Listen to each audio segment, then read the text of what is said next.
ఈ రోజు ఈ సంఘటన ఈ 2 నెలల పసిగుడ్డు నిజంగా ఒక ఎమ్మెల్యే బిడ్డనో ఒక ఎంపీ బిడ్డనో ఒక రాజకీయ నాయకుడి బిడ్డనో అయితే ఇట్లే ఉంటుండే ఇవాళ స్పందన అధికార యంత్రాంగం మీరు కూడా ఆలోచించండి.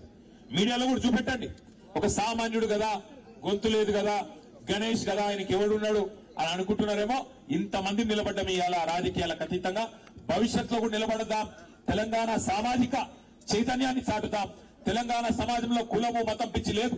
మన దగ్గర ఇంకో వేరే రాష్ట్రంలో ఉన్నట్టు కులం మతం పేరు మీద రాజకీయాలు లేవు. అదే పద్ధతుల్లో మనం భవిష్యత్తులో కూడా నడవాలా. ఇక్కడ అందరూ ఒకటే, అందరి ఓట్లో ప్రవహించేది గదే రక్తం, అందరికి ఉన్నది గదే గుండె గదే కాలేయం అన్నట్టుగా అందరం కలిసికట్టుగా ఆ కుటుంబానికి కులాలకు అతీతంగా నిలబడదాం.